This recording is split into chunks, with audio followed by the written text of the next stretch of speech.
Welcome to the Startup Grind. Susan Penfield. Can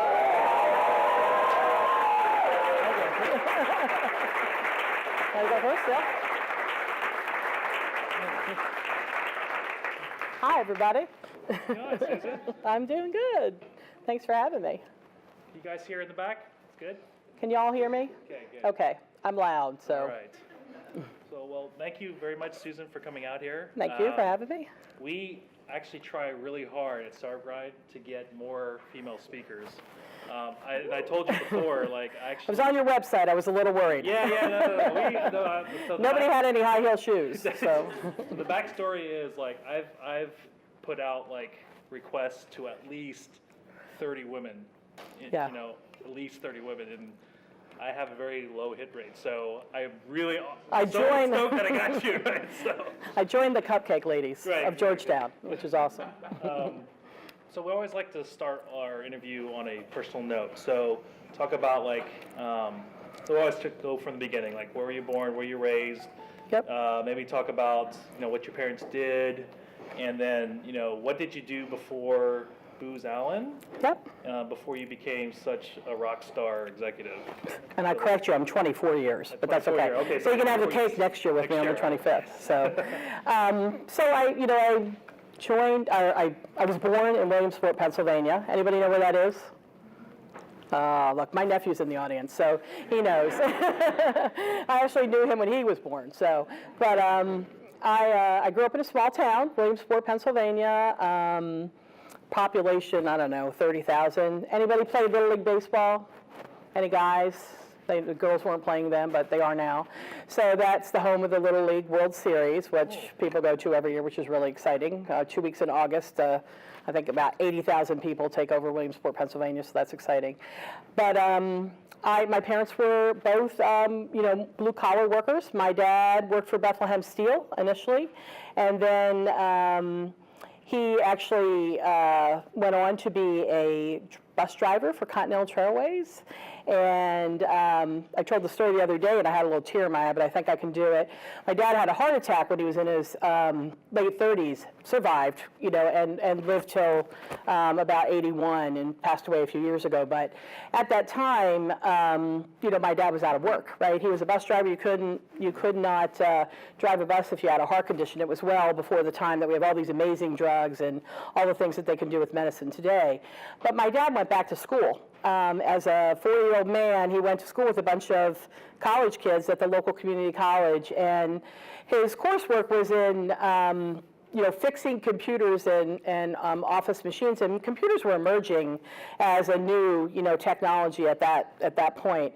And so my roots come from my dad, who I think overcame, amazing adversity at his age in that era. Went back to school. I remember him coming home, and he graduated with a 4.0. So, shout out to my dad in heaven. He really shaped me for who I am today. And I knew that that point I could do anything and be anything. And, I went to a small college in Pennsylvania, had a great, upbringing, 12 years of Catholic school, walked up the street every day to pass the church, went to church probably certainly every Sunday, but, in Catholic school, they make you go a couple times a week too. So, my passion for philanthropy and for doing good is really born out of the way I grew up, and I was one of those people who really was less fortunate. My family had to get food stamps when my dad was sick and recovering, and I got free lunches at school, and a lot of the folks in the town actually paid for my tuition to go to school.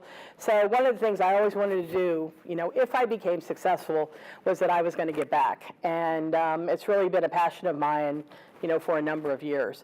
So that's the early years for me. And then after college, there were about 3 jobs in Williamsport, Pennsylvania that women could do. One was like the marketing director of the hospital. One was work at a radio station. And one was be a lawyer, and there were a lot of lawyers around at that point in time. So I took the radio station job, and I was a copywriter. I actually wrote commercials and did on-air production for a radio station. It was kind of fun. I mean, my degree degree was sort of something called management science, so who knows what that is today, but it was a good liberal arts education with a good background to kind of jump in and do anything. And I did that for a couple years, and that is how I met my husband, which is a really kind of a cute story. The precursor to Match.com was something called Matchmaker International. And back then, you filled out the dating questionnaire by hand, and you had dating counselors who would call you on the phone and, try to make a match for you. Well, I had my husband, who was working at the radio station at that point in time. He had just joined the radio station as a salesperson, and I thought, well, isn't he cute? I'm like, amen, a cute guy finally works at this radio station. So everybody else smoked and I don't know, they just were terrible. So anyway, he's cute and he's Catholic, for heaven's sakes. I had seen him in church, and I had him come in and I wrote a commercial for him to be my lonely guy. And so I had him do this commercial, and he did a 60-second sort of lonely guy commercial. And my nephew will attest that my husband doesn't do anything fast. He is slow as molasses in January. So I was in that studio with him for hours trying to get him to get through the script and to get the commercial done in 60 seconds. So suffice it to say, the rest is history. We ended up, getting married and, actually moving to Washington a few years later. And I came down here and I worked initially at a shopping center, and I ran the whole Merchants Association. I did all the creative, events for the mall, and I did the George Washington's Cherry Pie Contest, the world's largest ice cream sundae, fashion shows, you name it, I did it.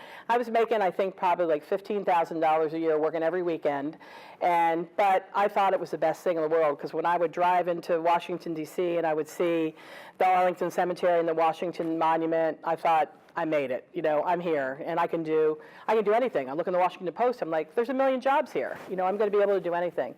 So I ended up looking in the paper and said, I don't want to work weekends anymore. And I found a job with a small woman-owned business, which you could call it a startup. Back then, they didn't call them startups, but it was a woman from Wisconsin who wanted to start a government consulting firm. She was very much a science-based person, so a lot of our work was for NASA, U.S. Geological Survey, and a number of other, National Science Foundation, a number of other scientific clients. And I learned a lot from her. I worked there for 7 years, and I basically started out, I was, the assistant to the president, which was her. And I emptied her ashtray, I cleaned up her desk, I typed her memos on an IBM Selectric, and I grew up in that business. And I ended up, by the time I left, I was, a vice president. It was now a 300-person company. It started out as about 10. And I always feel like, I found her and she found me. She needed somebody to really organize her and direct her in the right way, and to put some real energy and structure into that company. She was more of a free spirit. And I learned so much from her because she was really an entrepreneur and a risk taker and fearless. And I think she instilled that in me as I went on, to my next journey. And one of the companies I worked with during that time was Booz Allen. And I got to work as a subcontractor to a lot of Booz Allen folks. And so when it came time for that company to be sold off, and I had a little bit of a stake into it, and it got sold off actually to Northrop Grumman, for anybody who knows a Beltway bandit here. And I decided I really wanted to go work at Booz Allen. And so I called up one of the guys that I had been subcontracting to and said, hey, do you got any jobs, over at Booz Allen? I think it would be really fun to start out there. And, I got hired, and sort of the rest is, here we are 24 years later, and I've had, a really long journey in Booz Allen with a lot of different opportunities and roles. But I came in, for folks who are here, as an associate. And back in the day, we didn't have lead associate and vice president, but I actually made partner in 8 years during that time. So, I kicked in on all cylinders and said, I'm going to do whatever it takes to kind of, not make it to the top, but to achieve, the dreams that I had when I actually came to Washington. So that's my story. I mean, it's actually very, very amazing. Just the story you just described with your father being on food stamps, and then, emptying out ashtrays. Yeah. I had a conversation just recently with a friend who worked at Deloitte. It's very similar to Booz. Yeah. He made partner, and I was just like, whatever. Like, I didn't know what that meant, so I just kind of looked it up. Like, what does it mean when you're a partner, right? It's like, oh my God, look how much money these guys make, right? And so like. That's why I'm charitable. So this is really amazing because like here you are, you're one of the highest executive, you're at one of the highest positioned executive at one of the biggest companies here, Beltway Bandits here in DC. Yeah. Now you're looking back and it's just like, wow. I know, pinch me. Yeah. Who knew it could happen? And I am truly the epitome of small town girl makes good, right? Yeah.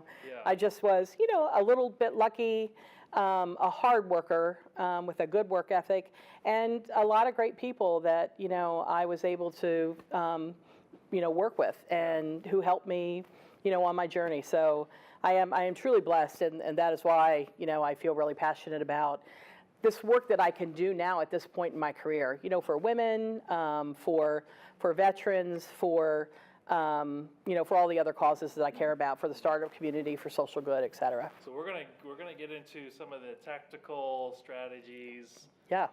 that we can share to you guys, or gals, and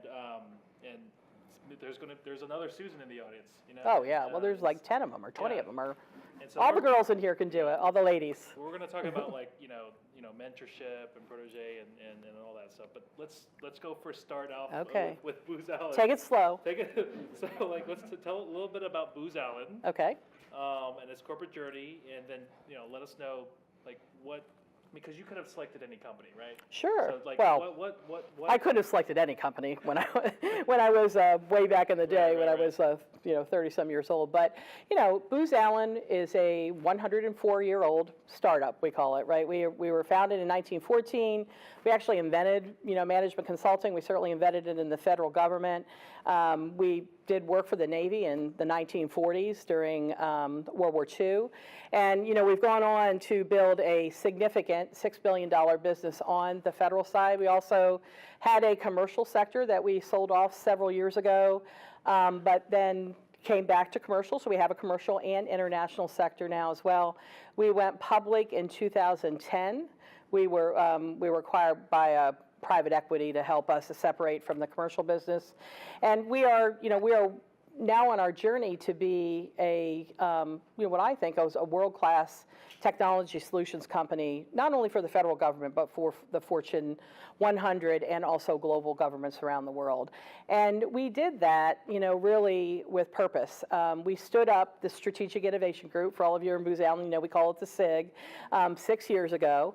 I have been the leader of it for the last 3, and I was in it for a year, so I wasn't in the initial instantiation of that group. But the goal was to really renew who we are, renew our brand value, inspire our talent, and really change the game for us in the sector, right? While others were hunkering down and not spending any money, Booz Allen invested, and we invested during that downturn, and now we are ready to reap the benefits of, an economy that is, truly back in action. So for all of you, we're, I think, 0% unemployment for the tech sector.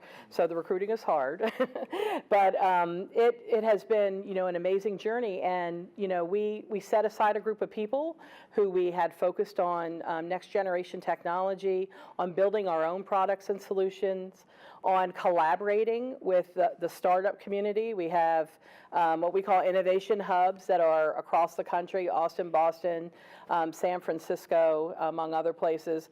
We have applied innovation hubs. We have one in Central Maryland that is adjacent to the National Security Agency campus, which you'll appreciate, around cyber, where we're doing some really interesting, absolutely leading edge, next generation cyber work. And you're investing in all the things that you think we would be investing in secure mobility and artificial intelligence, et cetera. And we have as good as or better leading edge capabilities as major players in the tech sector. and they want to collaborate with us. We have partners like Dell, like Google, like Microsoft, like NVIDIA. We're in partnerships with them, and we're co-creating and collaborating on technology development. And that was our mantra. You know, when we opened our innovation center and when we took this journey, it was don't go it alone.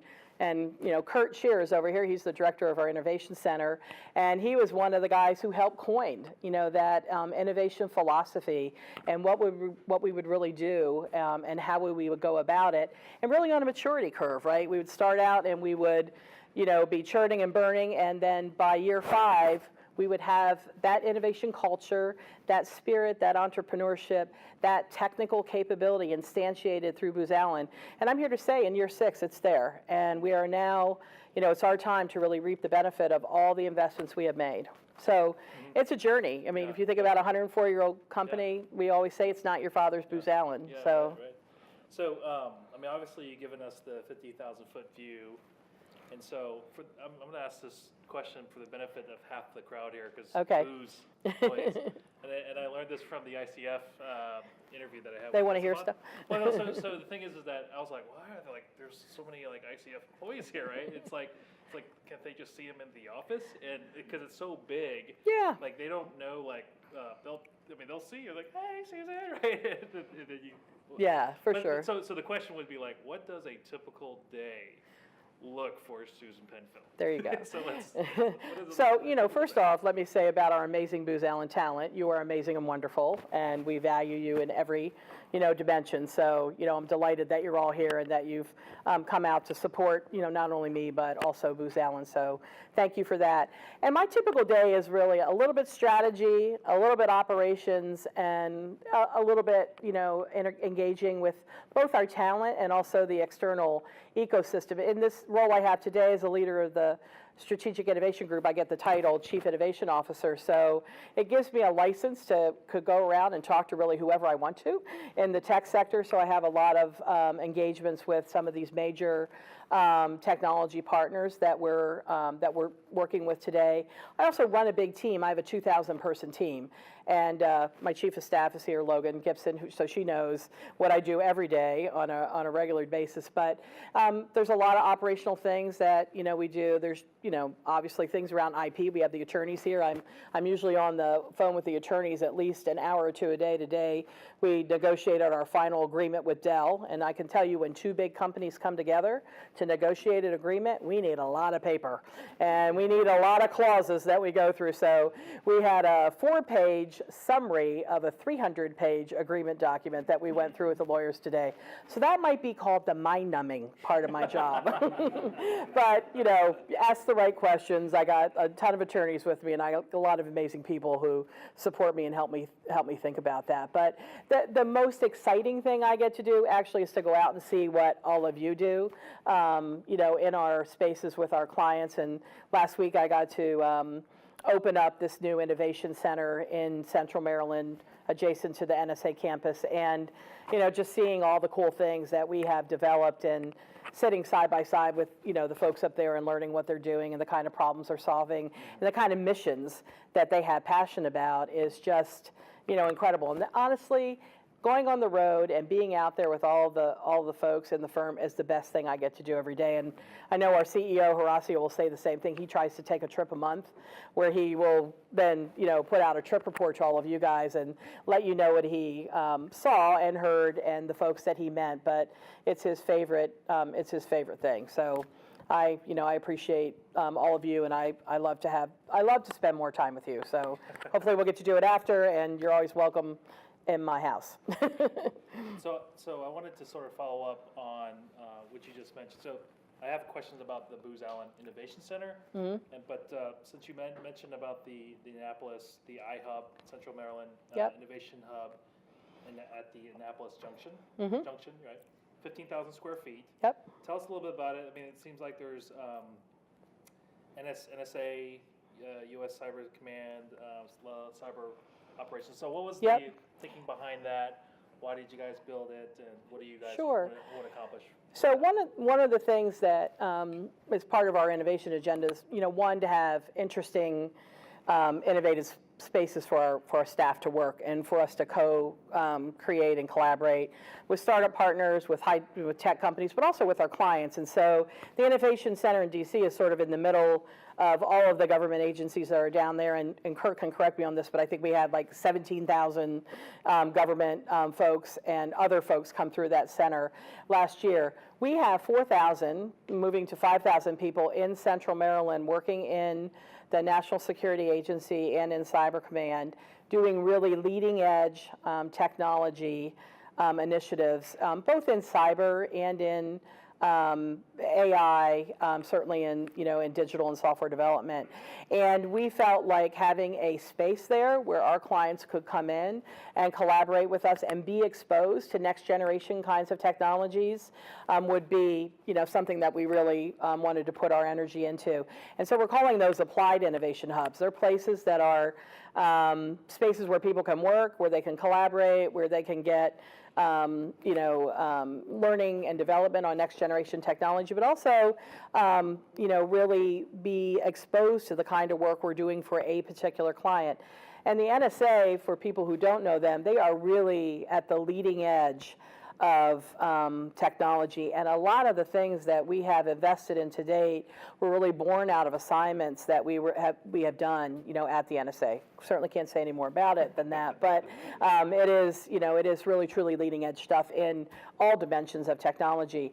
And our partners are also represented there. We have infrastructure and computing power and equipment from HP, from Microsoft, from NVIDIA, and we are working, with their technical talent to think about sort of next generation things that we can do together. So lots of cool things are happening there. If you're in Booz Allen, take a trip up. If you haven't been there, it's a great location. It's actually twice the size of the Innovation Center in DC. So I only hope that we're going to be able to steal a little more space in DC and build that out over time. And you actually have a lot of these spaces all over the United States. I mean, this is the one in Annapolis was the sixth one, but you have one in Austin, Boston, San Francisco, Seattle. Yep. Are they kind of working the same purpose as well? Like different, a little bit different. We have spaces that we own, and they're our space, and we invite people in. We also are co-located with incubators. So we are co-located with Galvanize in San Francisco. We're co-located with Capital Factory in Austin. We're co-located with Cambridge Innovation Center in Boston. So we have spaces where we actually join together with the innovation community, and we work elbow to elbow with startups. One cool thing that we're doing in Austin, we just took a much bigger space in the Capital Factory, and the goal there is to be side by side with government incubators. So organizations like DIUX, AFWorks, other government incubators, we are going to be working side by side on. We also have centers for excellence in those particular areas, and in Austin it is our AR and VR Center for Excellence, and so we have a lot of, a mass of talent there that is expert in that particular area. So is that focused on government?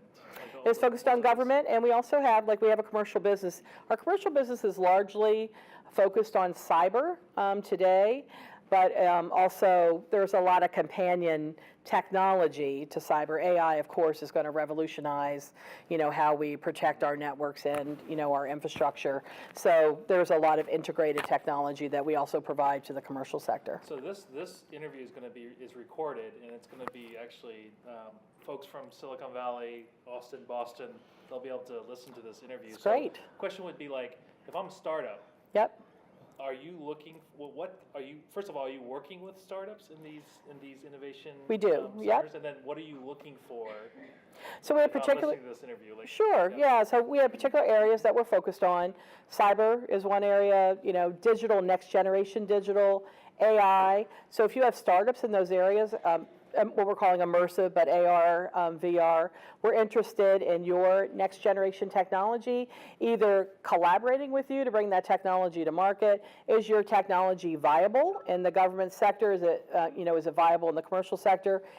Will we make investments? Maybe, depending on what the technology is. We have sort of three-way partner agreements where we work with a large tech, and then Booz Allen as a tech, as a consulting and technology firm, and then a startup. So there's lots of iterations on how we can collaborate together. I think we can, and we also want to mentor and support startups as they bring their technology to market. So we were talking earlier about, could we validate your idea? And is it a relevant, good idea, given what we know about the cyber landscape and what we're doing both in offensive, operational, and defensive cyber? We have a great understanding of what technologies are out there and the kind of things that would be disruptive in that environment. So absolutely, we are working shoulder to shoulder. We have a tech scouting capability that is resident in those, what we call innovation hubs around the country. And they are, I would say, tech scouting with purpose against the kind of things that we're interested in our innovation agenda. I feel like you're teeing me up for the next question because you talked about mentorship. So I would like to talk about you're very big in mentorship, right? And in fact, if you Google her name, like the word mentorship pops up pretty often. And so, tell us about because you have been a mentor and also a mentee, like a protege. Yep. Talk about how important is it to find a mentor, a sponsor, and regardless of whether you're female, minority, whatever. How important is it to find a mentor? So first off, I think mentorship is absolutely important. You need the person who can say what needs to be said in order to catapult or change the direction of your career. And mentorship has to really be symbiotic, right? You both have to put energy into it, and you have to have a trusted relationship with a mentor. So in the old days in Booz Allen, they used to assign you a mentor, and I'd be like, I don't think that mentor's the one for me. Maybe I don't have a relationship or I don't click with that person. So, I would seek out, my mentors inside Booz Allen, and I would identify the people I thought I could build a relationship with, and then I would get the advice and counsel that would be honest, transparent, and supportive of me. In any organization, there's politics, and when you get to the top of an organization, there's competition, right? Everybody wants to, achieve their agenda, and everyone has their own proteges and the people that they sponsor that they want to advance, and so you have to be really strategic in how you navigate all of that. We call that political savvy, but that is something that, some people have and some people don't, but it's something that I learned very quickly you needed to have if you're going to navigate, an organization like Booz Allen. And so I sought out, certainly internal mentors, people who could be my sponsor. And a sponsor and a mentor are different. A sponsor can pound their fist on the table and say, I want Susan to do this job right now because she needs a set of experiences and this is going to help her progress. So that person has clout, they have influence, and they can pound their fist on the table for you. A mentor could be that person behind the scenes that's just kind of giving you advice, like, hey, I had a rough day, here's what happened, can you kind of counsel me through this? Did I say the right thing? What should I have said? And really help be that, sort of that supporter and that person who lifts you up. I also think it's great to have outside mentors. So my best mentor, honestly, and someone who's gave me the best advice is a woman who she was a COO for Time Inc. And I met her through a set of women's initiatives that we were both participating in. She now has a company called Flynn Heath Holt where she does counseling and support and mentoring, of women on a large scale. Like she's come in and really helped Booz Allen think about our women's agenda and our program. She's done it at Deloitte, Accenture, other big companies. But she really gave me the best advice because she's dispassionate about my organization, right? She doesn't know all the players, and so she can listen to me and really be what I would call 100% objective and kind of give me the hit between the eyes if I need it. And she goes, do you know what you sound like? This is what you sound like. And another thing is she's a real, like a confidence bolster, right? When you think you get a new job, and I don't know if this is true of for any of you in the room, but for me, when I get a new job, I'm like nervous that I'm not going to be able to do that job. I'm like a wreck, like, oh my God, they picked me. Why'd they pick me? What am I doing? Can I really do this? And I think that might be a female thing. Sorry, ladies. But we feel like we really need to know that job 100% before we walk in the door and do it. She really gave me the courage, and the tenacity to just dive in and say, you know what? I don't know what to do about being a chief innovation officer or running the strategic innovation group, but I ran a really good health business and I built that to, $600-700 million. I can do anything. And so she would constantly be that little voice in my head saying, you can do it, you can do it, you can achieve it, keep trying, don't doubt yourself. So I think that external mentor can really be a big help in just boosting your ego and really helping you overcome things that you find challenging. So, I mean, there was a research out there that had basically did a survey of successful women out there, and one of the things they said they found was that the majority of these successful women actually had a sponsor, actually had a mentor. And so the thing is the question would be like, hey, I'm talking to somebody and I think I've clicked, but then like where do you actually, cross the chasm and say like, hey, I want to be a protege. I want you to be my mentor. Because like that sort of like interaction is kind of hard to formalize, I guess. Like how would you approach it? How would you like, how have you done it in the past? Yeah. What would you advise the women in this room and men? No, it's for everybody. And women, we need men as allies, and the workforce today is so integrated, and we really need to support each other, on our journey. And what I would say is that I would find a mentor who would do the things that I said, that would tell me the things I would need to know. And they would help me, what I would call, sort of chart my path of like who you really need to know in an organization to be successful. And you would sort of lay out, these are the executives. As you're progressing in Booz Allen, as an example, through the partnership, you go through a series of levels until you get, selected for certain roles and jobs, et cetera, and eventually, you get asked to maybe be on the leadership team, which is what happened to me. But as I was, entering, the partnership, I needed to understand like who's who in the zoo. And so you almost do a little bit of a Harvey Ball chart and you say, okay, I know Jimmy Joe and I know him a quarter. How am I going to have an interesting, important interaction with him? And sometimes you only need one interesting, important interaction with somebody. The CEO doesn't necessarily have to know everything about you and appreciate all the gifts that you have in order for you to get to advance from one level to the other, but he needs to understand sort of who you are. And so having that one single strategic, important, interaction with that person. And I basically use this strategy throughout my career to kind of chart who I need to know, how well do I know that person, how well do they know me, and what set of interactions could I have with them that is grounded in a business purpose, right? It can't be grounded in, hi, I just want to go say hi to you and how's your day today. It has to be grounded in a business purpose. Maybe I take on some interesting internal initiative, which you never get a ton of credit for, but if you take one of those things on, you might be able to engage with somebody at a higher level that's leading that, and they can get to know your work ethic and what you care about, what you're passionate about, and how you work, and how smart you are, and the kind of things that you've accomplished in your career. So you have to be strategic about your career. You can't let it to chance, right? You got to own it, you got to drive it, and it's at every level, right? In every organization. If you want to advance, you fill out that chart. What's the next set of things I want to do? Who do I need to know? What kind of interactions do I need to have? What kind of experiences do I need in order to even have a conversation with that person? So if you really are purposeful about that, I think you can chart out your path and chart out your career. Now listen, did I do that every single day, and did I have my chart and I pulled it out every time I was going to walk up and meet somebody? No. But I think it's a good exercise, and when I mentor people, I kind of walk them through them, because they'll come up to me and say, oh, Susan, I've been here forever, I'm umpteen years, I haven't got promoted, what can I do? And I tell them, like, look, let's chart your path. What do you really want to do? What do you want to be? Where do you want to go? What do you know how to do? Who do you know? And we go through this exercise. And I think even one time doing it, it just helps you be more aware of it. So when you have the opportunity to make that pitch to somebody you know, or you need to get to know, you're ready to do it. You have your elevator speech, you know what you're going to say, and you're ready to have that conversation. So that's how I think about it. Do you have to be like formal about it? Like, you say, don't. Like, Susan, hey, could you be my mentor, and can we meet like every 2 months? I mean, do you have to be like... It doesn't work that way. It doesn't? Okay. No, it really works. I mean, yes, there's sponsorship, and it's good to have somebody who's your advocate, but sometimes over-sponsorship can actually hurt you, right?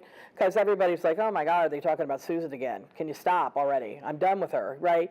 You want to have an equal set of relationships with the people who are the decision makers on advancement and and talent progression. So it's important that you really not put your eggs in one basket, that you really diversify yourself, and you seek a lot of different feedback. I've seen people derail, inside our organization when they've had an over advocate or over sponsorship.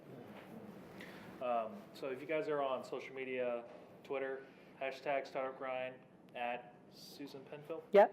That's amazing, actually, that you actually have. I have my own, yeah. Because I had David Bradley last month. He didn't have a Twitter handle, so. And he is amazing, by the way. So I know that you're involved with SeedSpot, which is their very big women tech. So I want to actually that topic with women tech. How can the technology, I mean, this is like a very big issue right now with technology because, I mean, obviously it's predominantly white male, Asian male right now, and I come from an engineer school, and it's like Carnegie Mellon, right? I saw it, right? And it's like, you go to a CS class, and it's like literally 100, white male, which would be one girl there, right? Yeah. That was 15 years ago. It's changed a lot more, but yeah. Like, so how can the tech world be more inclusive? That could include other women and underrepresented communities. That's essentially like this is the biggest wealth generation of mankind right now that's happening. Yeah. How can we have more inclusion into this wealth sharing? Yeah. How many women in here are technology focused in their career? Okay, good. I like it. Great. So, one, I would say, from my vantage point, I need to be really intentional about, women and minorities in my teams and giving them opportunities and exposure to the kind of things they need to be able, to advance. So, I need more women role models at the top who have, a technical background and are driving a technology-related business. And you really got to do it with purpose, and you have to do it every single time. So I sit in a room and I do, promotions and advancements, and I'll get a list, and it will be maybe 2 women of top talent, right, of 2 women and 72 men. No offense, men in the room. But I have to say, hey, did we think about these 6 people who aren't on the list? They're really amazing. They're maybe deep reaches. They could use an opportunity to do this, that, and the other thing. And we can help position them so that we have them in the pipeline for the future. So from my vantage point, what Susan can do every day inside Booz Allen, I can be really intentional. I can ask the question, and I can ask it over and over again and change the culture to have the conversation that way. So that takes time. I think on the other side, it's the pipeline, right? The pipeline of talent that is out there. And it's amazing that I had as many hands as I had in here today, but we need to start with, gals who are in kindergarten, right? Kindergarten through grade 4 or 5. We need to really be intentional about exposing them to technology. These boot camps like Girls Who Code, I love Reshma Sawani. If you guys have read about her, she's amazing. She had a political career. She lost her election in Chicago. She came back from it and said, I want to do something, with purpose. She started Girls Who Code. She has amazing boot camps all over the country, but we're exposing young girls and making them not afraid of technology. And I think that's a really important thing that we need to do. There needs to be more of that. So I think girls at that age need role models. Like Dora the Explorer should be a computer programmer, right? We need to have these things that are pushed to us day in and day out, to your children, right? And, my nephews and nieces, every day they are seeing these videos and shows, et cetera, and we have to change the game there. We got to get Hollywood and Netflix and everybody else to really put role models out there for children that are are tech savvy that are women and minorities. It's absolutely 100% important.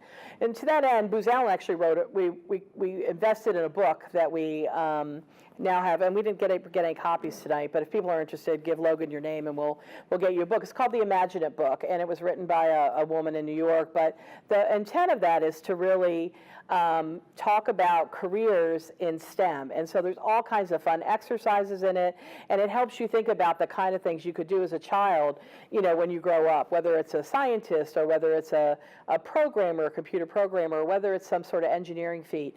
And so I think these kind of things got to get mainstream in our culture to really create that pipeline, because as women get older and they're not exposed to that, they don't necessarily choose technology. And I was happy to talk to a gentleman tonight here in the front row who told me both his daughters are in engineering, and technology programs, and that's great, but as parents, you have to also push this. So to me, it's a cultural shift, and it can't be done by me. I can do my part that I can do inside Booz Allen, but we're all responsible for this change, and we all really need to push it, because we need more amazing women in technology to really drive it forward.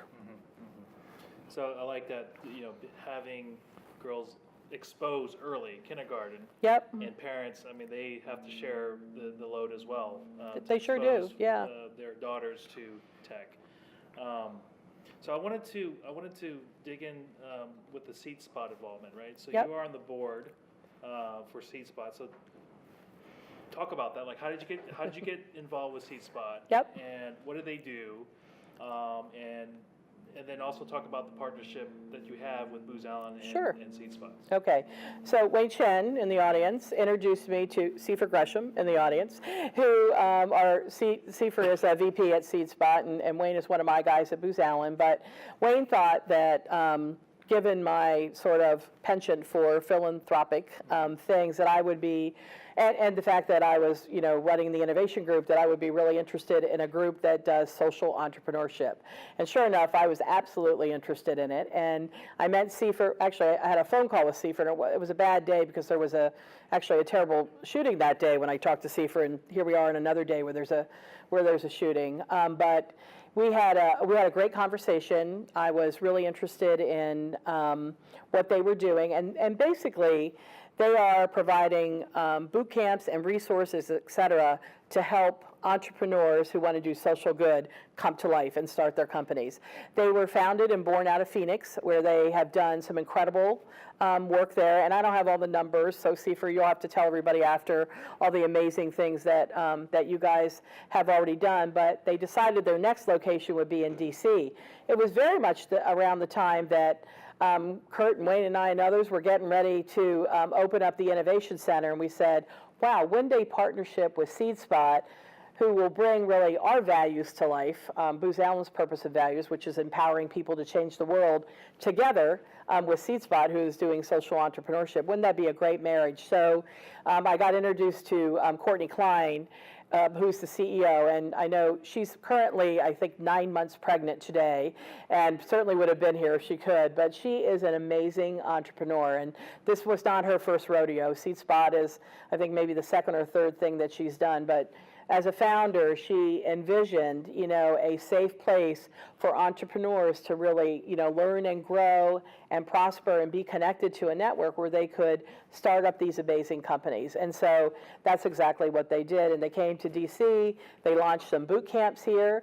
We had great demo days where we got to see some amazing entrepreneurs in action. And, I'm happy to say that all of them, are on their way to being fully fledged companies. And now Booz Allen is investing again. We are a sponsor of SeedSpot, so we make a financial donation, but we also host many of their Venture Thursdays in our space. So talk to Ian and Wayne about those if you guys want to come and hear about what some really cool social entrepreneurs are doing. So it was an absolutely perfect fit with this idea of, changing the world and what Booz Allen calls passionate service. And couldn't have been a more perfect marriage. And I had been, affiliated now about 2 years, right, Seifer? And I find myself now the chair of the board, which I guess is because I'm so passionate about SeedSpot and about what Courtney and Seifer are doing. But we have an amazing plan and strategy for next year where we are also teaching entrepreneurship in schools. So we have a schools program. So back to my point about exposing people early to technology, entrepreneurship, et cetera. We have a schools program, and then we have a communities program where we're launching other startup days and demo days and launch camps and boot camps in other cities across the country. So we're super excited about what's next for us. We're in our 6th year, and I think it's only going to get better and better. We have so many great numbers of entrepreneurs that we've launched and have become really successful, and now who are in the mode to give back to us as an organization. So it couldn't be a more exciting thing to do and a better organization to be affiliated with. And you guys have open applications right now. When does it close? We have our next 2-day launch camp, September 12th and 13th. Okay. All right. So talk to Seafer if you guys are interested. And then, Seafer, VP of Communities. and do you guys put heavy merits if Susan refers a startup? That's right. I got one right here. Okay, I got one. I got a couple here. I meant tonight though that I'm ready to launch over to you, Seafer. So. And this is exactly why we do startup grinding. So you guys, folks in the audience, can meet the speaker, and the speaker can help you get to the next level. So. So we're running out of time. I have a few more questions. I thought I could never fill an hour, but go ahead. We'll open up the Q&A. Yep. I think we'll have time for maybe 1 or 2 questions. Okay. But before I do that, I wanted to ask about, and I always ask all of our speakers about this, but it's more about DC Tech. Yep. And the question would be like, what makes DC special? What do we need to do here in DC? Because I've seen some of the reports, and it's like gets me angry every single time. They're like, oh yeah, here are the top startup cities.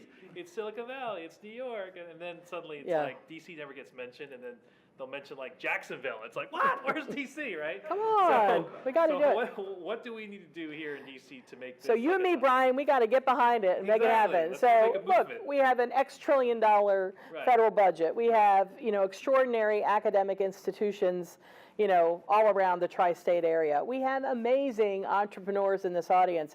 I think it's a fractured environment, frankly, and I think we need to come together and really, create momentum behind DC. I think having Seed Spot here is an example. They came here because they saw a really cool tech scene, but there's a lot of good organizations that, we're working with Startup Grind, Decode, Defense Innovation Board, DIUX, and 1776, right? All these great organizations, Halcyon. We need to come together, and as a consortia and really gain some momentum. So I don't know about you, Brian, but I'm committed to doing that, and I think we could get together and try to make something happen. And I will launch and host some things out of our DC Innovation Center, and I think if we can get like some sort of, startup, board for DC and get the DC government behind us, we can do that. I think it would be great. Cool. We were going to have the actual interview at the Innovation Center, but they're like, we want to do it somewhere else, so it's like, so we can look cooler, right? That's right. Well, this was I couldn't have given you this view, so you definitely, I can't beat this space. It's awesome. There's no doubt. So we're going to open up to Q&A. So anybody has any questions for Susan? Okay, before I do that, is there any VIP or City Pass members that may have questions? No? Okay. All right, so let's start with you. So, Do I stand up or? yeah, you can stand up, yeah. So, and then just kind of project so you can get. Hi everyone, my name is Simran Sukhani. I'm actually an intern at Booz Allen Hamilton. I'm in the cyber field, and I'm the CEO of my own startup. I'm graduating college next month, so getting out of my comfort zone like everyone at Booz tells me to. So I'm here, so thanks for being good influences on us. I have a good idea of what a good mentor is supposed to be like. I think a lot of us have an idea, but could you describe like your ideal mentee, like some qualities you would want? Sure. So my ideal mentee obviously is enthusiastic, ambitious, but not wearing it on their sleeve. Somebody who says yes and who really wants to put the time and energy into what they want to do next. So I love people who want to come in and come up with ideas to do extra things inside the firm to help themselves, really advance and grow and develop new and different skills. So to me, it's all about enthusiasm. I think a lot of smart people in the world, tons, right? Lots of great intellect out there. But you got to combine that with this enthusiasm and this can-do attitude. And those kind of people, for me, they get a lot of my time. And I spend a lot of energy with people who will say yes, whose cup is half full. Okay. I think we could do like 2 or 3 or 4 Okay, yeah, questions. sure. So, okay. I see a guy there, but I'll make you the 4th. Poor guy. Okay, so, all right, let's you. I mean, you had a question? Yeah. Okay, stand up and. I'm Katie Hunt at Booz Allen. My question for you is about artificial intelligence. So we find that there are a lot of decisions that have to be made before the legal and ethical frameworks catch up. So things like the trolley problem, or maybe algorithms conveying bias. So how does Booz Allen want to address those problems or take those risks for that? Well, we certainly, want to look at every technology holistically and understand the pros and cons of each technology that we invest in.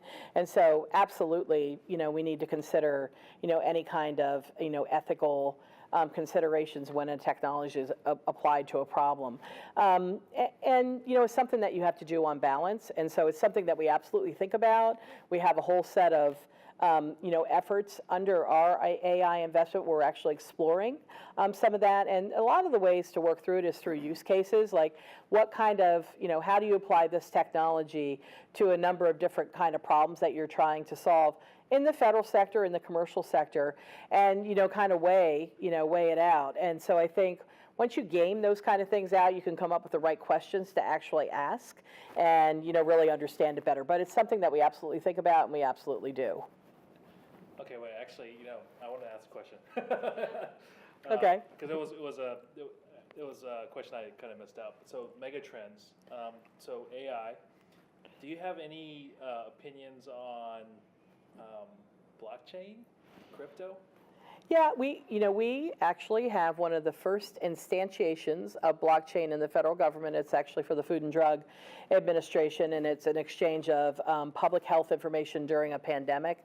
And so we are investing in blockchain. We are incubating it along.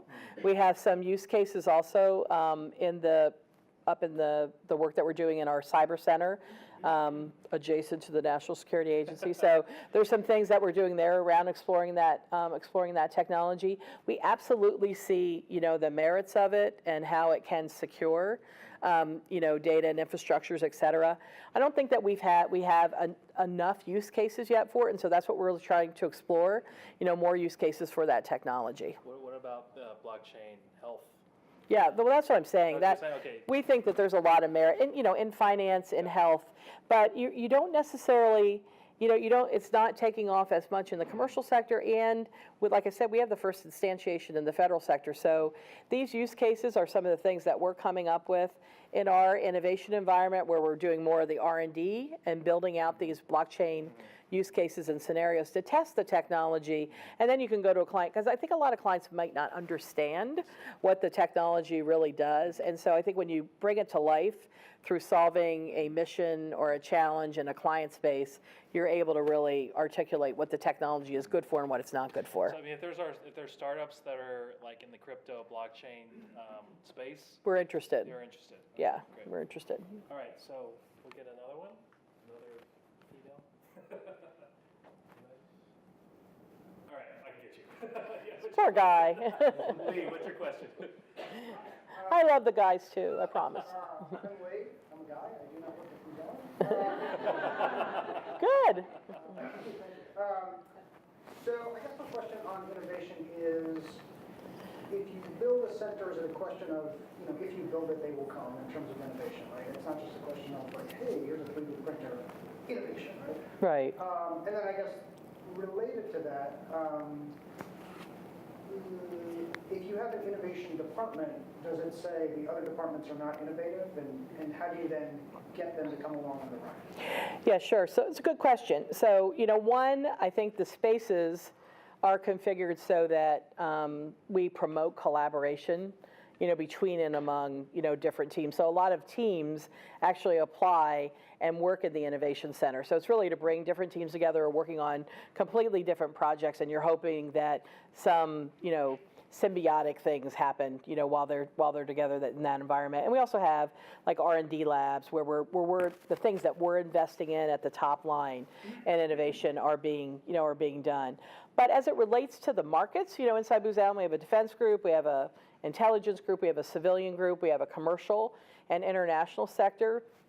The SIG underpins all of those markets, and we have market liaisons and innovation ambassadors who work with those teams to make sure that we're driving the innovation, back into the market. So think about innovation horizons, with Horizon 3 being sort of 2 to 5 years out. That's the kind of things we're investing in today. We're building new capability technology, working with, startups, working with large technology partners. In the Horizon 2, it's things that we're actually testing in the market.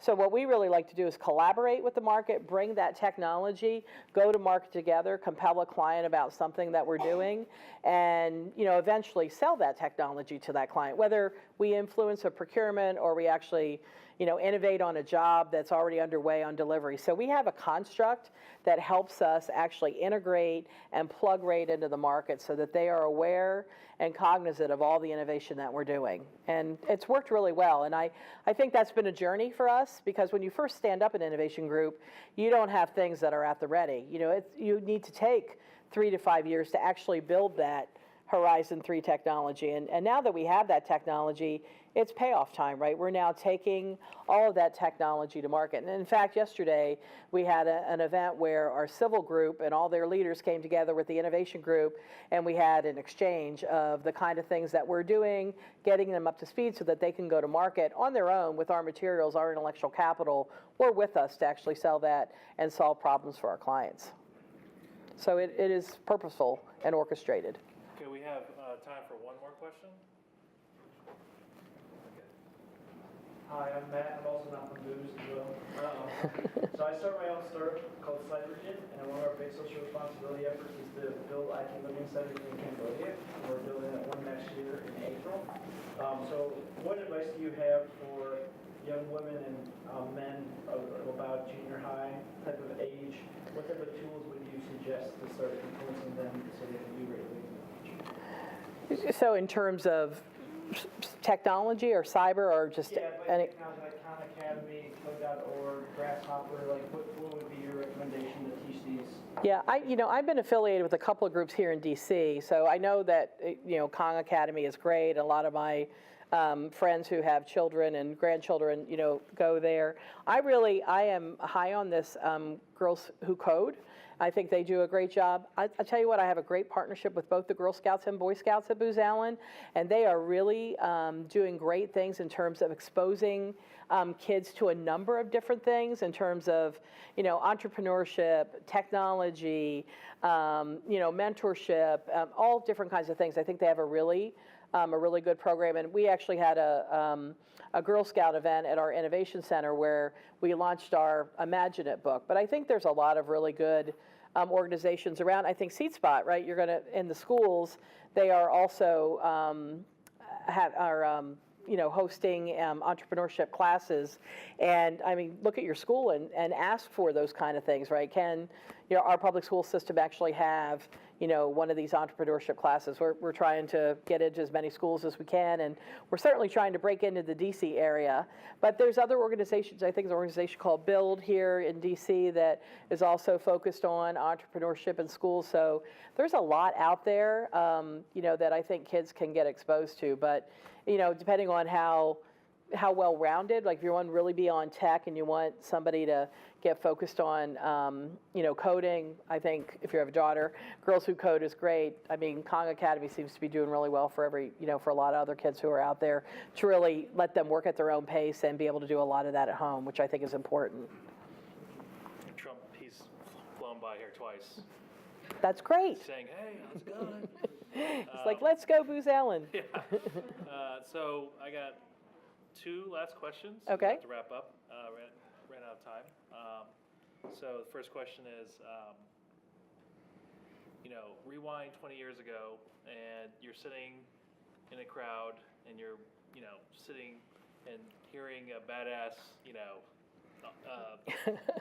executive from Yeah. the company, like, what would you want to hear the best piece of advice? Like, what would be the best piece of advice you would have given yourself 20 years ago? Yeah, I mean, the best piece of advice that I would, what I would give myself years ago is to ask for what you want.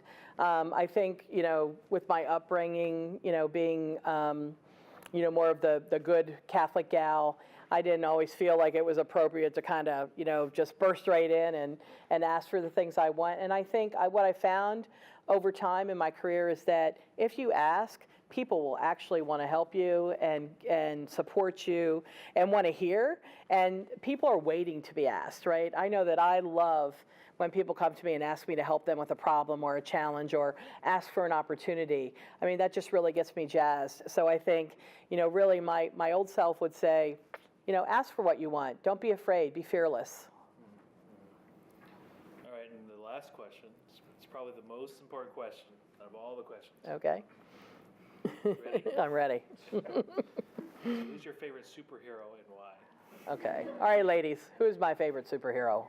Wonder Woman, of course. Wonder Woman, who has, healed the ails of mankind. So, I mean, an amazing role model, like I said, in the movies. I'm so excited that Wonder Woman emerged at this time because we need it, right? We ladies and we girls need it, and she is an amazing, media role model for all of us. And I mean, strong, powerful, asking for what she wants. Kicking A and taking names is important. I don't want to swear on a YouTube, but I think she's she's an amazing, she's an amazing role model in the world today for all of us gals. What about, you had another role model that I you do. were talking about. Yeah, I am a big admirer of Oprah Winfrey, and reason being is she's a self-made woman, and you cannot argue with what she has accomplished. As a human, number one, as a woman, and certainly as an entrepreneur. And this is a woman who fails, shuts those things down, and goes on to the next thing. So, an entrepreneur, an actor, a producer, a media mogul. She is an incredible role model, I think, for all women. And for any of you who saw her on the Golden Globes, I thought she gave the most incredible speech that I have ever seen a woman give. And I was just inspired by it. I had tears in my eyes. I think she's amazing. And so, more power to Oprah. And, if she wants to run for president, go do it. I love it. Well, you hit right the hour just now, so, well, thank you for coming out. Thank you. Ladies and gentlemen.